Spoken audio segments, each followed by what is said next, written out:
práctico a que... Esta hora en Blue, las historias, las primicias, los personajes, los deportes. Inicia la tarde con Meridiano Blue. Dirige Ricardo Ospina. 1:08 p.m. Comenzamos las noticias en Meridiano Blue hablando de economía, porque a esta hora hay cumbre en la Casa de Nariño. Están los banqueros, está el presidente Gustavo Petro en persona encabezando esta reunión. Doña Catherine Ávila, ¿qué sabemos? ¿Cuáles serían las conclusiones? Marcela, buenas tardes. Varios temas se discutieron en este encuentro. El primero, las polémicas inversiones forzosas que plantea el gobierno y con las que el sector no está de acuerdo porque consideran que encarecería los créditos, pero además pondría en riesgo el ahorro de los colombianos. Sobre ese punto no ha sido posible un acuerdo hasta ahora, a pesar de que el ministro de Hacienda, Germán Ávila, ya ha tenido 2 reuniones con el sector. Y el otro tema sobre la mesa es el proyecto de decreto que busca trasladar más de 25 billones de las cuentas de ahorro individual de 118.000 afiliados de los fondos privados de pensión con destino a Colpensiones. Esto generó alarmas económicas y jurídicas y ya el presidente Gustavo Petro había pedido una conversación con los bancos al respecto. En la reunión estuvieron, porque nos acaban de confirmar que hace pocos minutos terminó, el presidente Gustavo Petro liderando, por supuesto, el ministro de Hacienda, Germán Ávila, el superintendente financiero, por parte del gremio está Jonathan Malagón de Asobancaria y por parte de los bancos estuvo Davivienda, Banco de Bogotá, Bancolombia, Caja Social y BBVA. Estamos a espera de que bajen pues los representantes del sector financiero a entregar esas conclusiones de este encuentro con el presidente Gustavo Petro. Catherine, gracias. Vamos a hablar de una noticia que lo afecta a usted como dueño de su información. Felipe García, ¿usted declara renta? Sí, señora. Sí, señor. Y supongo que le da su teléfono a la DIAN. Sí, señora, claro. Entonces, ¿le interesa lo que le voy a contar? La DIAN ha suspendido el agendamiento digital de citas mientras investiga una alerta por un presunto ciberataque. Desde hace unos días, en foros de la web oscura se están vendiendo bases de datos que presuntamente le habrían quitado a la DIAN entre los datos que estarían en manos de los delincuentes. Esto es algo que no está comprobado, la DIAN está investigando. Estarían nombres, apellidos, correos electrónicos y números de celular. Una información en desarrollo que por supuesto les vamos a estar ampliando. Vamos ahora a Medellín porque 4 heridos en un aparatoso accidente de una ambulancia contra un árbol resultaron en lo que ocurrió en la vía Cisneros-Puerto Berrío. Las autoridades confirmaron que los lesionados ya fueron trasladados al hospital local. Héctor David. Pues Marcela, con las buenas tardes. Este grave accidente de tránsito ocurrió en el kilómetro 14 de la vía que, como usted advierte, comunica en el nordeste antioqueño al Cisneros con Puerto Berrío hacia el Magdalena Medio y la Ruta del Sol, primero hacia el centro del país por Puerto Boyacá y también a los Santanderes, que causó fracturas y contusiones a 4 personas, y es que ellas iban en una ambulancia cuyo conductor perdió el control y colisionó contra un árbol, dejando como resultado el conductor y el paciente con heridas menores, mientras que la enfermera y una adulta mayor, quien era la acompañante, con múltiples fracturas. De acuerdo con el reporte de la seccional de tránsito, todos los heridos fueron remitidos al hospital local de Cisneros y el caso más grave es el de la mujer acompañante, que tiene algunas lesiones de consideración. Marcela. Héctor David, gracias. Hablamos de la guerra en Medio Oriente porque la ofensiva de Israel y Estados Unidos mantiene a Teherán como uno de los puntos más bombardeados desde el sábado pasado. La capital de Irán, en la que residen casi 10 millones de personas, alberga las principales instituciones políticas y militares de la República Islámica. Varias de ellas están reducidas a escombros. Vamos a Teherán, la capital de Irán. ¿Cómo se vive la guerra? Catalina Gómez, de la Alianza Informativa Latinoamericana. Este es el 6º día desde que Israel y Estados Unidos lanzaron ese ataque contra Irán, y en la medida que pasan las horas la destrucción es mayor, pero también el temor y la incertidumbre de los iraníes durante la noche, pero especialmente esta madrugada han lanzado un nuevo ataque contra la capital, esta vez en el este y en el oeste de la ciudad. Atacaban bases relacionadas con la Guardia Revolucionaria, pero también otras instituciones, por ejemplo, deportivas, que relacionan especialmente con ese sector de los servicios de seguridad del Estado, que son las milicias conocidas como basillís, a quienes acusan de liderar esas represiones durante esas series de oleadas de protestas que se han dado en Irán en los últimos años. Mahsa Amini en el 2022, las últimas que vivimos en enero, con un gran número de muertos, 3.000 reconocidos oficialmente. Se calcula que son más de 7.000 quienes fueron asesinados también por este tipo de fuerzas. Sin embargo, todas estas circunstancias que rodean a estos ataques también tienen grandes consecuencias en la población civil. Si bien algunos de esos objetivos son esas bases militares o del gobierno, de la justicia o de las milicias, tienen grandes repercusiones en edificios habitados por ciudadanos corrientes. La cantidad de munición que están utilizando es devastadora y vemos cómo quedan edificios dañados, destruidos, con gente herida o muerte, o gente solamente que transita por las calles, porque aquí no hay alarmas y tampoco hay refugios donde esconderse. Y también a esto se suma la incertidumbre de quién gobernará al país. El líder supremo de la revolución, Ali Khamenei, fue asesinado en ese primer momento del ataque el 28 de febrero. En algún momento tiene que llevarse a cabo el funeral o las ceremonias en esa mezquita o en ese mosala que ven a sus espaldas. Sin embargo, no hay fecha concreta y se está a la espera de saber quién va a reemplazarlo. Se habla de su hijo Mujtaba Khamenei, pero hasta ahora no se sabe cuál es la decisión final de esa asamblea de expertos que tiene que elegir el reemplazo del líder supremo. Pues estaremos pendientes de esa elección, Catalina. Hoy es el 6º día de la guerra. César, ¿qué es lo último? Hola, muy buenas tardes. 6º día de guerra en Oriente Medio y despachada de Trump. En Axios, el jefe de la Casa Blanca insistió en que él debería participar en la elección del próximo líder supremo de Irán, tras el asesinato del ayatolá Ali Khamenei, cuyo hijo, dijo, le parece un candidato ligero e inaceptable. Agregó Trump que debería funcionar tal cual como sucedió en Venezuela, es decir, poniendo a dedo en el poder a Delcy Rodríguez. Pero ahí no paró. Tenemos muchos ganadores, pero España es una perdedora, dijo el presidente Trump en una entrevista con otro medio, el New York Post. Se trata de un nuevo ataque de Trump al gobierno español, después de que el pasado lunes amenazara con cortar las relaciones comerciales por el rechazo de Pedro Sánchez a que Estados Unidos usase las bases de Morón y Rota en el conflicto con Irán. Sánchez le respondió diciendo que el país no iba a ser cómplice de una guerra, pero Trump sigue de ronda por los medios. También habló con la agencia Reuters y dijo que la operación contra Irán avanza más rápido de lo previsto, pero no reveló una fecha para ponerle fin al conflicto, y agregó que el estrecho de Hormuz, por donde pasa el 20% del petróleo mundial, se mantendrá abierto. En el terreno, ya el ministro de Exteriores de Irán, Abbas Araghchi, elevó el tono contra Estados Unidos. Dijo que no le tenía miedo a una operación terrestre estadounidense y le mandó un recadito a Trump: los estamos esperando y si llegan a entrar, sería un desastre para ellos. Are you afraid of a U.S. invasion in your country? No, we are waiting for them. You are waiting for the U.S. military to invade the ground troops? Yes, because we are confident that we can confront them. And that would be a big disaster for them. Y en el otro frente de guerra, las autoridades del Líbano han elevado a 102 los muertos y casi 640 los heridos a causa de la oleada de bombardeos lanzada por Israel contra el país en respuesta al disparo de proyectiles por parte del grupo terrorista Hezbollah en venganza por el asesinato del líder supremo iraní, el ayatolá Ali Khamenei.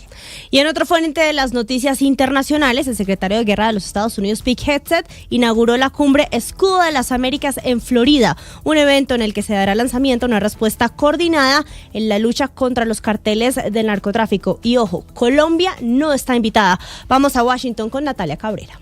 Delegaciones de Argentina, Bolivia, Chile, Costa Rica, Ecuador, El Salvador, Guyana, Panamá, Paraguay, República Dominicana y Trinidad y Tobago se reúnen en Doral, Florida, convocados por Estados Unidos para activar una coalición que busca enfrentar el narcotráfico en las Américas. Pero Washington también tiene otro objetivo: contrarrestar la creciente influencia de China en la región. En palabras del secretario de Defensa Pete Hegseth, grupos criminales como el Tren de Aragua han actuado bajo la complacencia de algunos gobiernos del hemisferio. Durante muchos años, Washington y sus funcionarios de política exterior abandonaron la sabiduría simple de la doctrina Monroe. Esas élites redujeron nuestro poder y presencia en el hemisferio. Esos días han terminado. El Foro Escudo de las Américas se realiza después de que Estados Unidos bombardeara territorio ecuatoriano en un operativo coordinado con el gobierno del presidente Daniel Noboa. Washington y Quito aseguran que juntos tomaron medidas decisivas contra los grupos criminales que, según afirman, han difundido terror y violencia en todo el hemisferio. El asesor de Seguridad Nacional de Estados Unidos, Stephen Miller, fue más allá. Los carteles que operan en este hemisferio son el ISIS y el Al-Qaeda del hemisferio occidental, y debemos tratarlos tan brutal y despiadadamente como tratamos a esas organizaciones. No hay una solución de justicia al problema de los carteles, solo pueden ser derrotados con poder militar. El presidente Donald Trump se sumará al encuentro el sábado, donde se espera que busque acuerdos con los países participantes para fortalecer la seguridad regional y garantizar la seguridad energética del hemisferio. Llama la atención que Colombia, uno de los principales aliados de Washington en la lucha antinarcóticos, no está presente en esta reunión. Octavio, ¿y qué vamos a tener hoy en los deportes? Hola Marce, con el saludo para todos. Estaremos hablando de Copa Libertadores y Copa Sudamericana. Así como anoche el país vio el clásico entre Nacional y Millonarios, hoy va a jugar el América de Cali frente a Bucaramanga en esa Copa. También hablaremos de la Libertadores, del Deportivo Independiente Medellín, de todo lo que está sucediendo en el fútbol colombiano, porque hoy también se van a jugar un par de duelos.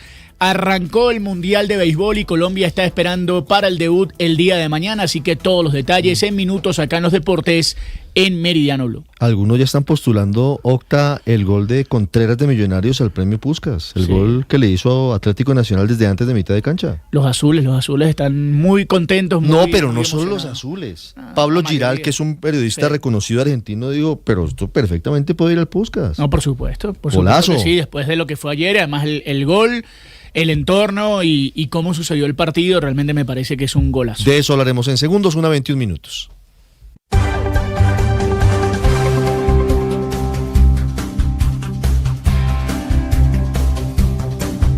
Este 8 de marzo la elección es Blue Radio. Los invito para que se conecten desde bien temprano, 6 de la mañana, con toda la transmisión en tiempo real, en vivo, la transmisión de lo que va a ocurrir en estas elecciones, donde se elegirá el nuevo Congreso de la República y donde se elegirán a los candidatos que se van a enfrentar en las consultas en la primera vuelta presidencial. Va a haber análisis profundo, va a haber datos en tiempo real de lo que está ocurriendo en los puestos de votación, con el sello de rigurosidad, de transparencia y de inmediatez que siempre caracteriza al equipo de Blue Radio. Recuerde que este 8 de marzo en las tarjetas electorales para Senado y Cámara usted no encontrará nombres ni fotografías. Tenga en cuenta el partido y el número del candidato que usted va a elegir libremente. Anótelo, memorícelo y si tiene dudas pida el cuadernillo guía en la mesa de votación. Vote seguro. Vote informado y dele un voto de confianza al proceso electoral. Una campaña de Blue y de la Registraduría Nacional del Estado Civil.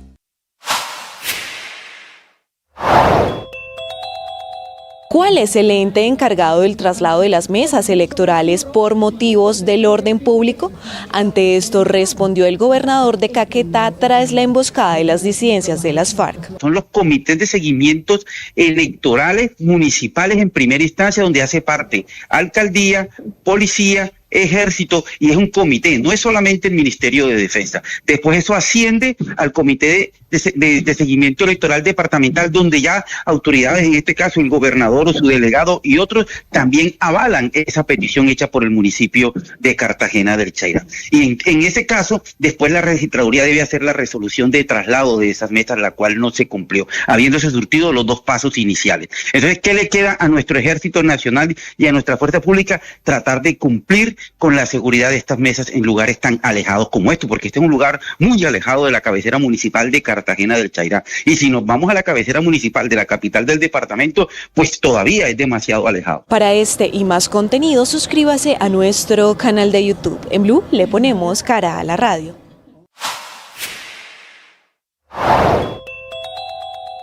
Las utilidades netas de Ecopetrol bajaron en 2025 con respecto a las reportadas en 2024. Sobre esto habló Mónica de Greiff, expresidenta de la Junta Directiva de esta compañía. En Meridiano Blue. 1:23, estamos a 3 días de las elecciones para Congreso del próximo domingo y de las consultas presidenciales, y están rodando ríos de billete en efectivo por las vías del país. Muchos operativos de la policía haciendo incautaciones. El hecho más reciente ocurrió rumbo a Ibagué, en esa zona del país. Y oh sorpresa, además de la platica en efectivo, había publicidad política de un candidato o candidata en particular. Felipe García. Sí, señor Ricardo, fue en medio de un procedimiento de control en carretera, exactamente en la vía que conduce de Ibagué al municipio de Girardota, en Cundinamarca. Allí la policía incautó 71.460.000 pesos en efectivo que eran trasladados o transportados ocultos dentro de una maleta en un vehículo particular. Este hallazgo encendió las alertas de las autoridades porque también encontraron propaganda política relacionada a un candidato a la Cámara de Representantes del Partido Liberal. Según información oficial, el dinero era movilizado en una camioneta de alta gama de color oscuro, donde además se hallaron piezas publicitarias del aspirante identificado con el número 101 en el tarjetón para las elecciones de este domingo. Las imágenes, hay que decir, divulgadas por las autoridades, muestran que dentro del vehículo también había planillas con información personal de ciudadanos en las que aparecían datos como nombres, números de cédula, direcciones y teléfonos, elementos que ahora son materia de investigación por parte de la policía. Sobre esto habló el coronel Elber Alonso, director de la DIJÍN. No es usual que haya movimientos de dinero precisamente en estos momentos. Son más de 1.700 millones de pesos en efectivo incautados en las últimas semanas en las vías del país. Me llama la atención algo, Felipe, y es que la publicidad que estaba al lado de esta plata incautada en esas imágenes en la vía entre Ibagué y Girardot pertenece al Partido Liberal. Sí. El candidato 101, es decir que es a la Cámara de Representantes, pero no sabemos a qué departamento pertenece. Si al departamento de Tolima o Cundinamarca. Claro, entonces Bogotá, Tolima o Cundinamarca serían los sospechosos, aunque no necesariamente sería ahí, pero por ahí pueden estar las pistas. ¿Por qué la policía oculta de quién es la publicidad del candidato? No nos han comentado hasta el momento porque es reserva de la investigación mientras determinan si el dinero no iba a ser usado para la compra de votos, Ricardo. ¿Y por qué sí mostraron cuando ocurrió en La Guajira y cuando ocurrió en Montelíbano, Córdoba? Esa es la gran pregunta que le estamos haciendo a las autoridades. En unos casos sí y en otros casos no. Y ojo a esto, Ricardo, que las imágenes les pusieron blur, es decir, les difuminaron en el video. Sin embargo, se les alcanza a ver por un ladito que es el candidato a la Cámara 101 del Partido ¿Candidato Liberal. o candidata? Candidato ¿no? o candidato, sí señor. Bueno, pero... 14 casos de incautación, 1.760 millones de pesos, 20 capturas, la mayoría, por no decir todos, están en libertad. Pues Felipe, siguen mientras tanto las autoridades buscando la pista de los destinatarios de la plata que también cogieron en efectivo para las elecciones. Esto es a la escolta del secretario de la Cámara, el señor Jaime Luis Lacutir. Los detalles con Joner Alvarado. Los sobres con dinero y marcados con números como 40, 25, 15 y 20 serían las denominaciones en millones de pesos que ahora investigan las autoridades. En esos sobres también aparecen nombres como el de Gandhi, Rosa, Cristian y Kevin de Riohacha, además de Dixon, Disney y Benny del municipio de Dibuya. El coronel Yair Parra, director de Tránsito y Transporte de la policía, entregó detalles sobre todo este caso. Bolsas de Manila tenían escrito a mano datos como la persona a la que iba dirigido este dinero, el número de teléfono y el destino del municipio o corregimiento donde presuntamente debería llegar el dinero. Igualmente, en el baúl del vehículo venía propaganda política educativa a favor de un candidato del Senado. Y es que en el departamento de La Guajira hay expectativa por parte de la población en conocer el avance de las investigaciones y dar con quienes estaban detrás de todo este entramado de una posible compra de votos. 1:27, varios de los casos de incautación de dinero en efectivo han ocurrido en la costa caribe colombiana, según la policía. Entonces está el caso de La Guajira, está el caso del departamento de Córdoba, pero también está el departamento de... hay dos en Puerto Triunfo, Antioquia, en Santander, en Meta, en Hato Nuevo. Veo por ahí alguno en el Cesar, pero no me parece detallado. Vanessa, ¿y qué responden los implicados? Porque aquí hay nombres y hay teléfonos. ¿Qué dicen los encartados? Estamos hablando por ahora de más de 575 millones de pesos que se han incautado entre estos dos operativos entre La Guajira y Córdoba, que han sido los más conocidos. Recordemos que hay alertas en Cesar y también en el departamento de Sucre porque podrían estarse dando conductas guiadas o encaminadas a la compra de votos. Incluso estuvimos hablando con varios líderes y lo que nos señalaron es que podrían estar pagando hasta 300.000 pesos por el voto. Sin embargo, no se atreven a denunciar a la fiscalía a pesar de que tienen nombres y evidencias de que esta situación se estaría presentando, por ejemplo, en algunos municipios del sur del departamento de Sucre. Pero en medio de estos escándalos por estas incautaciones, gran parte de los implicados han preferido guardar silencio. Por ejemplo, desde Blue Radio estuvimos contactando a los concejales y exdiputados vinculados con la lista de nombres que estaban en los paquetes y todos nos dejaron en visto o simplemente no respondieron. La única que hasta el momento ha decidido hacer un pronunciamiento público por el tema ha sido Ana Paola García. Recordemos que ella es actualmente representante a la Cámara por Córdoba y es aspirante por el partido de la U a ser senadora. Dice lo siguiente: viví más de 13 años en el municipio de Montelíbano y allí presté mis servicios como abogada. Uno de los tantos respaldos que he recibido ha sido el del señor exconcejal Misael Villarreal, quien se ha destacado por ser un profesional transparente vinculado a una multinacional. Y dice, continúo con el texto: la detención del exconcejal Villarreal no tiene ninguna relación con mi campaña, no fue detenido en acciones proselitistas a mi favor ni en desarrollo de alguna actividad alguna relacionada. Recordemos que ella, Ana Karina García, está en estos momentos en el ojo del huracán porque Misael Alfonso Villarreal, quien es uno de los capturados por la decomiso de 430 millones de pesos en el departamento de Córdoba, ha sido muy cercano a su campaña y se la ha visto públicamente haciendo campaña para la misma, Ricardo. Pues Vanessa, más antes nos decía Felipe que casi todos los implicados en estos casos de incautación de dinero en efectivo están en libertad. La pregunta entonces es, ¿qué está haciendo la Fiscalía? Karina Peña, ¿qué dice la entidad? Sí, señora, miren, la información oficial de la Fiscalía sobre los casos de incautación de efectivo en el país esta semana de cara a las elecciones, se avanza y se prioriza la investigación de 5 casos por presunto lavado de activos para determinar si tienen relación con delitos electorales u otro tipo de origen ilegal. Retomemos los casos y su estado judicial. En San Onofre, Sucre, se incautaron 28 millones. Una persona fue capturada por la policía. En este caso, un juez de control de garantías ya impartió legalidad al procedimiento y avaló la incautación del dinero con fines de comiso. Es decir, ese dinero queda a cargo de la Fiscalía. En Cúcuta, norte de Santander, fueron incautados 26 millones y una persona fue capturada. En este caso sigue pendiente la presentación a un juez de control de garantías para legalizar esa captura. El caso de Ibagué, Tolima, incautación de los 71 millones de pesos, el cual pues no tuvo capturas. Y el de ayer entre Montería y Planeta Rica, Córdoba, se incautaron más de 400 millones de pesos. En audiencias ya ante un juez de control de garantías fueron legalizadas las capturas de Misael Augusto Villarreal y Virginia Rosa Urango y se obtuvo aval de la incautación con fines de comiso del dinero y de varios dispositivos móviles que ahora pues tendrán justamente una investigación técnica. De estos casos y el de La Guajira siguen los actos de investigación, pero serán orientados por un fiscal de la Dirección Especializada contra el Lavado de Activos. No está Uribe en el Senado.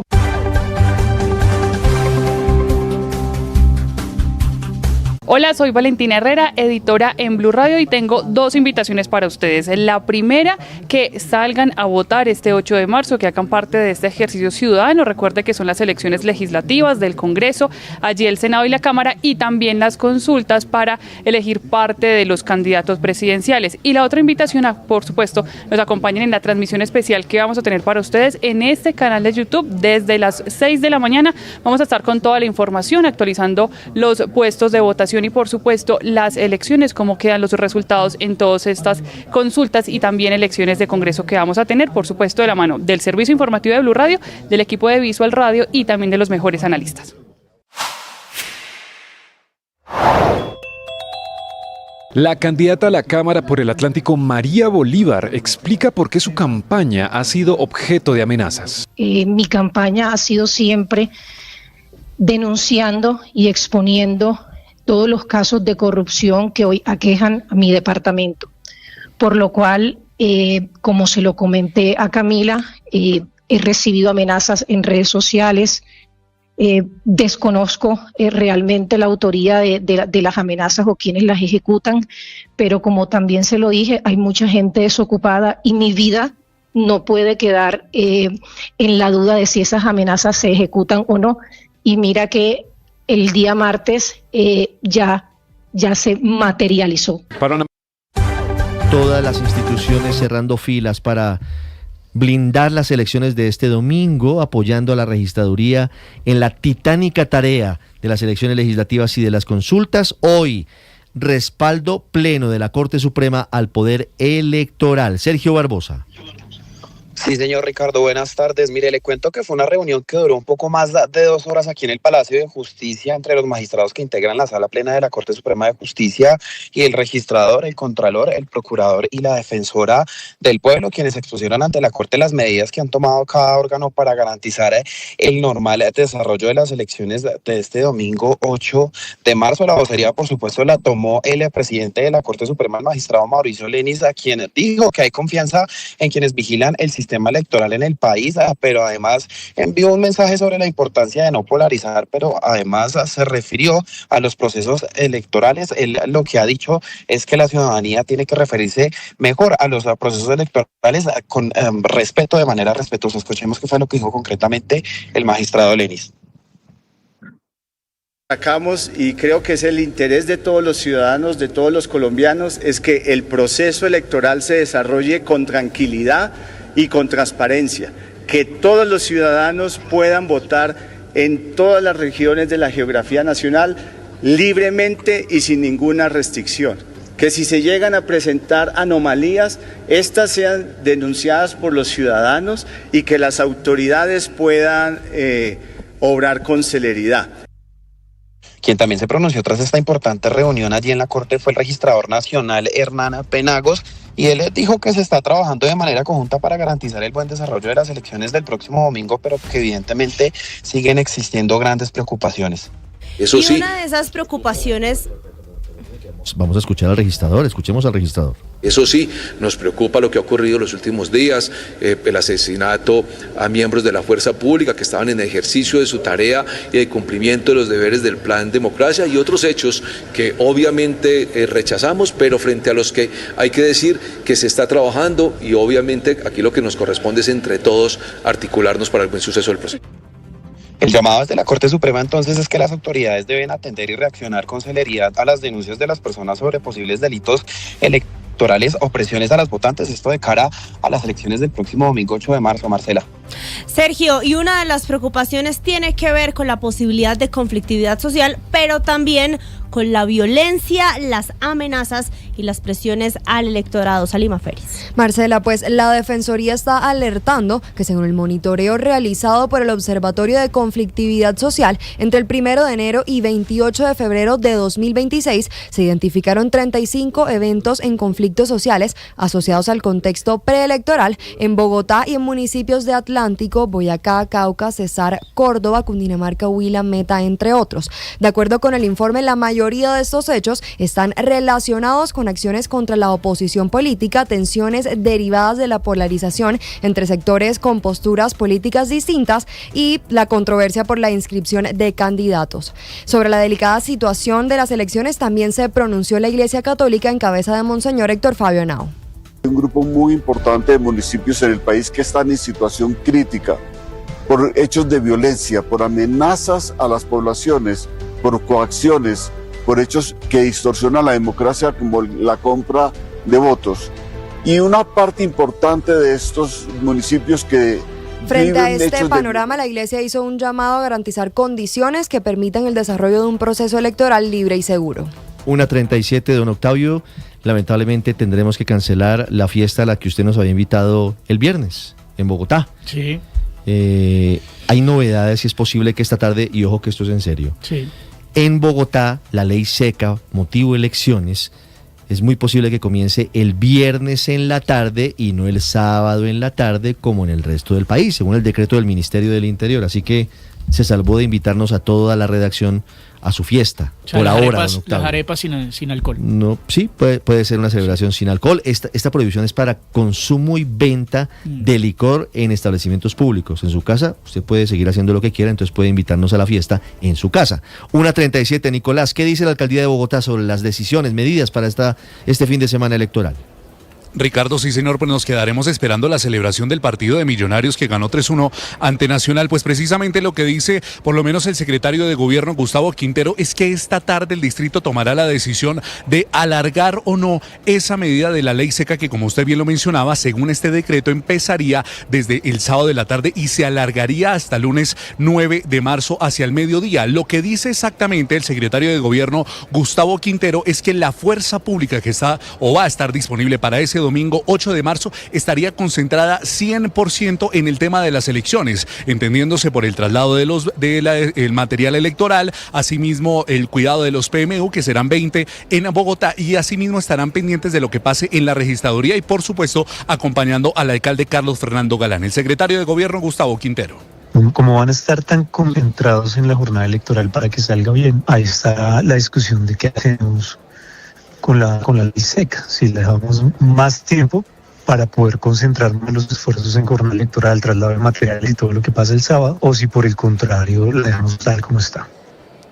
Ricardo, esto también lo mencionaba el alcalde Carlos Fernando Galán. Tuvo también además unas peticiones de sectores de seguridad que además le dijeron que podía o que tenía que alargar esta decisión. Decisiones también importantes es que en Bogotá habrá el acompañamiento de 10.000 integrantes de la Brigada 13 del Ejército, 11.000 policías de la Policía Metropolitana de Bogotá, como se lo mencionaba, 20 PMU en las localidades de Bogotá, y asimismo mucha atención, se confirma que la ciclovía para ese domingo queda cancelada por el motivo de elecciones. Gran pregunta que hacían los oyentes. No hay ciclovía el domingo, no hay ciclovía, no saque la bicicleta, Felipe. Pero le pregunto, entonces, ¿sí está pensando, para que nos quede claro, sí está pensando Bogotá iniciar la ley seca mañana? Es una posibilidad, Ricardo, desde mañana, aparentemente desde las 6 de la tarde, pero quien va a confirmar la noticia a lo largo de la tarde, lo que queda de la tarde, es el alcalde Carlos Fernando Galán, que aseguró que esta tarde tiene una reunión a las 4 para definir ese tema.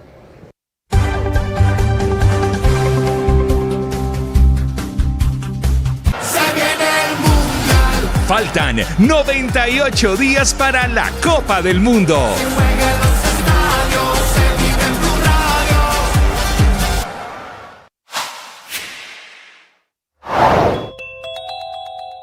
En Colombia, el gobierno ha revelado las cifras, el balance de Ecopetrol en el 2025, devastador, que demuestra el marchitamiento. No hay una grande empresa en Colombia a la que le vaya tan mal como Ecopetrol, que redujo sus utilidades 44% si lo mide usted en dólares o 39.8% si lo mide en pesos. Unas ganancias que apenas el año pasado fueron de 9 millones de pesos. En algún momento las ganancias de Ecopetrol estuvieron muy por encima, pero vienen marchitando a la empresa y estas son caídas, las del 2025, sobre las caídas del 2024.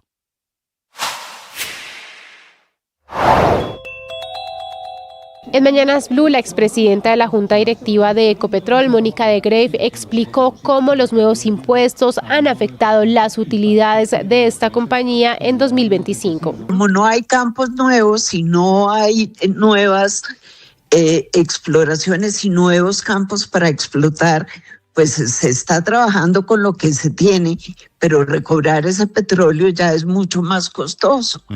Entonces, cada barril, si por ejemplo antes costaba producir un barril de petróleo $15, ahora puede estar costando alrededor de 22. Eso, la diferencia cuenta. Y también hay otro punto importante, que es que tenemos nuevos impuestos.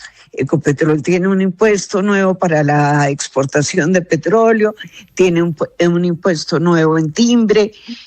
Todas esas cosas, por supuesto, afectan a Ecopetrol, porque si uno ve cuánto han sido las transferencias en impuestos, en regalías y en transferencias a la nación, pues es uno de los años más altos, son 35 billones de pesos. En este cuatrenio son aproximadamente 180 billones de pesos que se le han transferido a la nación. Suscríbanse a nuestro canal de YouTube para acceder a este y más contenidos. En Blue le ponemos cara a la radio.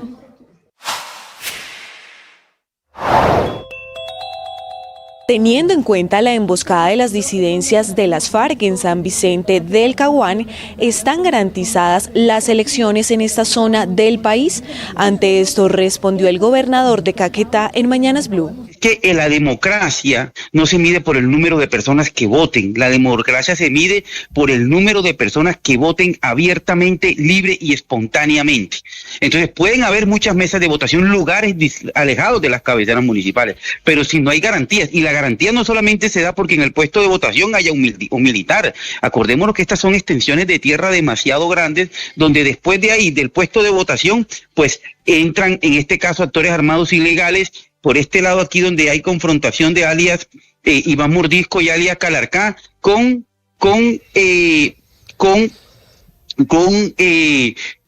entre ellos buscando esta ruta de narcotráfico, porque ahí es un corredor estratégico para el Bajo Caguán y salir al Amazonas, sí, con ruta de narcotráfico y de armas. Y a Brasil, correcto. Sí. Amazonas, Caquetá, Amazonas y Brasil. Para este y más contenido, suscríbase a nuestro canal de YouTube. En Blue le ponemos cara a la radio. Fútbol, ciclismo, béisbol, baloncesto, automóvil, todos en Meridiano Blue. Y luego de la victoria de Millonarios anoche en el Atanasio Girardot y del cupo del cuadro embajador hacia la fase de grupos de la Copa Sudamericana, que eliminó a Atlético Nacional de toda posibilidad de tener torneo internacional este semestre, vamos a presenciar esta noche otro duelo colombiano entre América de Cali y el Bucaramanga. 7:30 de la noche, con transmisión del equipo de Blue Radio. Estará el duelo entre La Mecha y el conjunto Leopardo. Recuerden ustedes, partido único, jugándose en el Pascual Guerrero. El equipo que gane clasifica a la fase de grupos, el equipo que pierda queda eliminado de la competencia internacional. También habrá duelo uruguayo, Boston River Racing de Montevideo, duelo paraguayo, Nacional de Asunción Recoleta, duelo peruano, Cienciano Melgar, y duelo ecuatoriano a las 9 de la noche entre Orense y Macará. Pero también habrá duelo de Copa Libertadores de América. Atención, partido de ida en Uruguay entre Juventud de las Piedras, la sorpresa de la Libertadores, frente al Deportivo Independiente Medellín. Eso será el partido de ida, recuerden ustedes. Entonces Medellín estará buscando la posibilidad de regresar al Atanasio Girardot con alguna ventaja para seguir luchando por la clasificación a fase de grupos. Ese partido usted lo podrá escuchar por el canal de YouTube de Blue Radio. También habrá fútbol colombiano, 6:10 de la tarde, Llaneros recibiendo al Inter de Bogotá. A las 8:20 de la noche, Junior frente a Alianza. Ese partido también lo podrá escuchar por el canal de YouTube de Blue Radio, en lo que va a ser la continuidad del torneo Apertura del fútbol en Colombia. Se van a jugar varios duelos, uno en Inglaterra también, va a jugar el Olympique de Lyon en Francia, así que estaremos atentos a todo eso. Antes de cerrar, Richie, le quiero mostrar la camiseta alternativa que utilizaría Colombia en la Copa del Mundo. Esa, la que ven ustedes en nuestro canal de YouTube, va a ser ¿eso es azul o es verde? Camiseta. Bueno, yo soy daltónico, no tengo la menor idea. ¿Qué color es? ¿Qué color es ese, Felipe? A ver, eso Marcelo. Es celeste con azul oscuro. O sea, azul. Como con un azul amarillo. celeste, sí. Azul con más azul. Con un amarillo ahí Yo todo veo extraño, como un verdoso ahí de fondo, pero bueno. En la línea. Ese sería el segundo uniforme, la segunda camiseta de Colombia en el Mundial. Exactamente, la segunda camiseta de Colombia en el Mundial sería esta entonces. ¿Sabemos el calzón de qué color sería? Como dicen ustedes los deportivos. No, dicen, pero no yo dicen creería, pantaloneta, sino calzón. Sí, pero yo creería que debe ser amarillo, ¿no? O blanco. O blanco. No sé, por eso, bueno, no. le dejo la tarea, pero Sí. a mí me gusta, 1:46 minutos.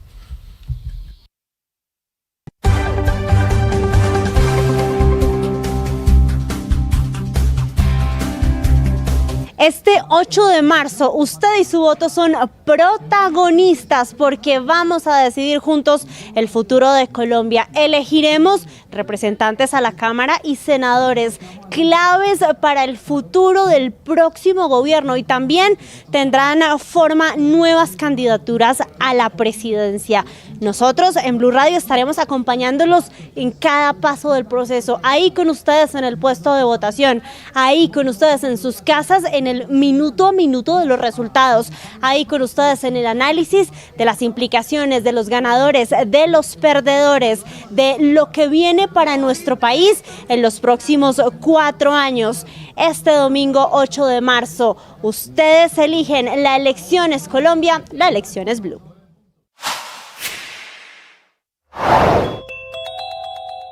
A escasos 3 días de las elecciones legislativas y de las 3 consultas presidenciales, están corriendo por tierra, mar y aire muchos fajos de dinero en efectivo, muy seguramente para la delictiva práctica de la compra de votos. La policía reportó anoche que hasta el momento se han incautado de 1.491 millones en cash, con 16 personas detenidas, de las cuales 12 ya quedaron en libertad, una fue cobijada con medida de aseguramiento y otras 3 personas todavía están en audiencia.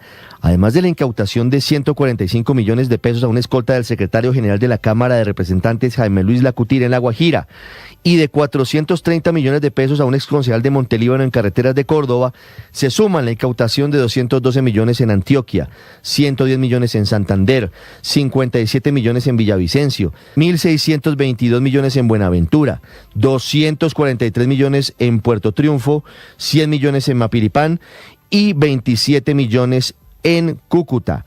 Ante los hechos ocurridos en La Guajira, la Unidad Nacional de Protección emitió una circular en la que les recuerda a los escoltas adscritos a esa dependencia que está prohibido que participen de manera directa o indirecta en actividades proselitistas y en el transporte de material no autorizado, como tarjetones o publicidad electoral.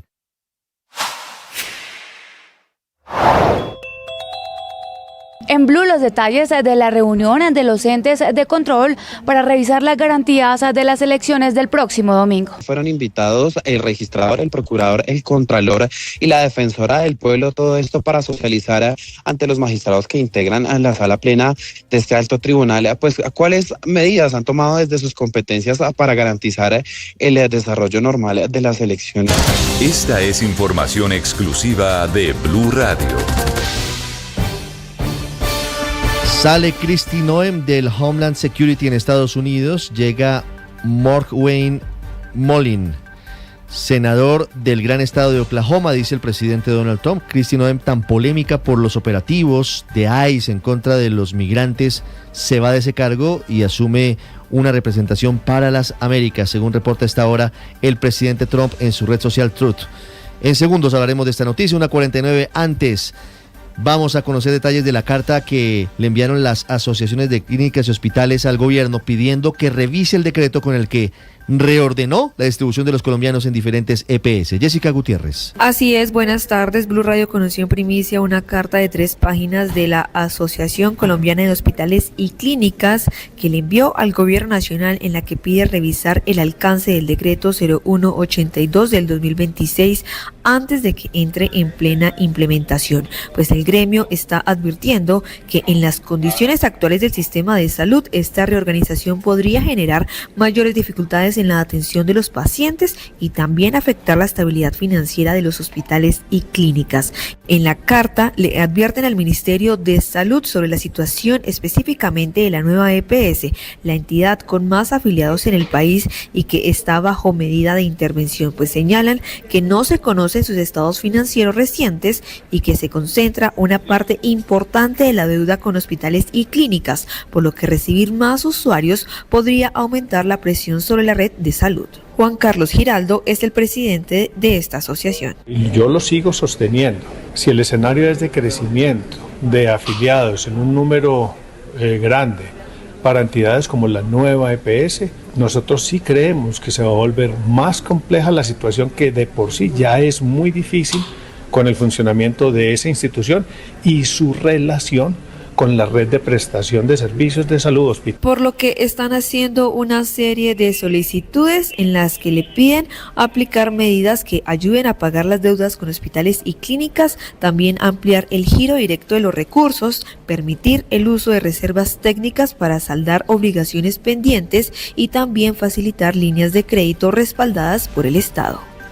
¿Y habrá energía prepago, sobre todo en la costa caribe? Marcela Peña, ¿cómo es la historia? La historia, Ricardo, es que el gobierno cree que es mucho mejor para los usuarios que puedan simplemente recargar la energía y cuando se acabe el saldo suspendan el servicio, a que lleguen a cortárselos y luego les cobren reconexión. Esto hace parte de un proyecto del Ministerio de Minas y Energía. La energía prepago hoy funciona para más de 330,000 hogares suscriptores de EPM, especialmente en Antioquia, pero ahora haría parte también de la vida vida cotidiana de los clientes de Aire y Afinia. Eso sí, dice el gobierno, tienen que ser estas empresas las que financien el contador y la gente tiene que tener la oportunidad un año después de que le permitan volver a la energía postpago. 1:52, hay noticia en la Casa de Nariño, terminó la reunión del presidente Petro y los banqueros.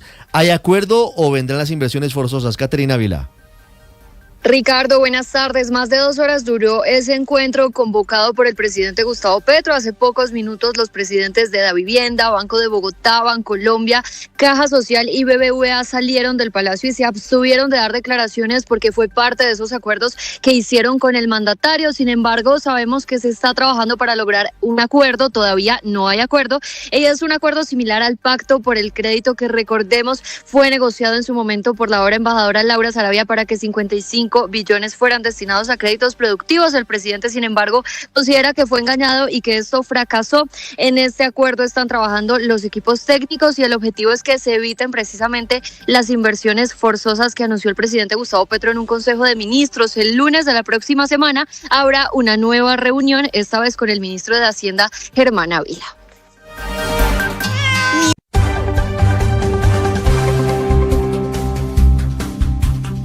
Hola, soy Andrés Carmona, editor político del servicio informativo de Blue Radio. Este 8 de marzo, Colombia define su futuro. Elegiremos senadores, representantes a la Cámara y los 3 candidatos presidenciales de las consultas interpartidistas. La invitación es a participar de la fiesta democrática, a decidir con conciencia, a participar desde muy temprano en las urnas, pero también a estar conectados a partir de las 6 de la mañana con el gran especial de elecciones. El servicio informativo, todo el equipo de noticias y todo el equipo de Blue Radio estarán presentes para llevarles los datos, la información y lo mejor de estas elecciones. Este domingo, 8 de marzo, la elección es Colombia, la elección es Blue.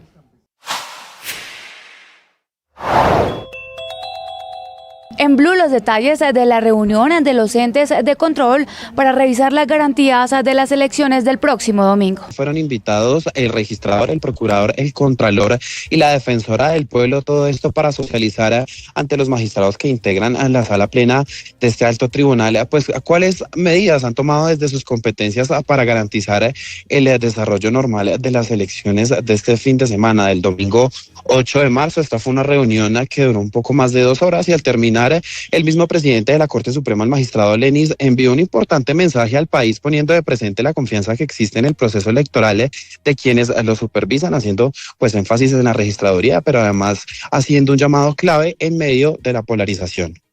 Es importante invitar a todos los actores sociales para que las afirmaciones o sus expresiones sobre el proceso electoral sea desarrollado. Una historia.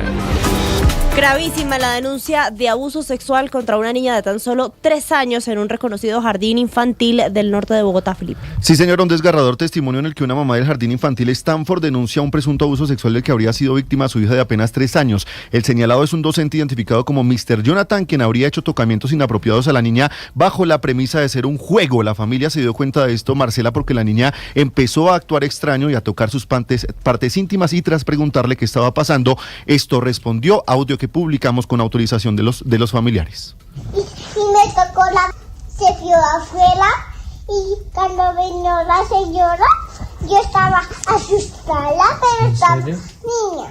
La familia acude de inmediato a un centro hospitalario donde, según la denunciante, los exámenes médicos y el personal de psicología y trabajo social confirmaron la agresión y que sí fue un abuso, que sí la tocó. Esto dijo la mamá. Y la semana pasada ella me decía que no quiero ir al colegio, mamá, yo no quiero ir al colegio, mamá, llévame tú, espérame tú, por favor. Y ella me decía que la clase de ballet ese día lloró, marica, ese día de ballet lloró porque no quería ir. Uno de los puntos más críticos de la denuncia radica en la respuesta de la rectoría del colegio Stanford, donde se encontró la mamá con una barrera que dice ella solo busca proteger la reputación del colegio antes que el bienestar de la menor. El colegio ya respondió en un comunicado en el que dicen que ya suspendieron al profesor mientras se adelanta la investigación.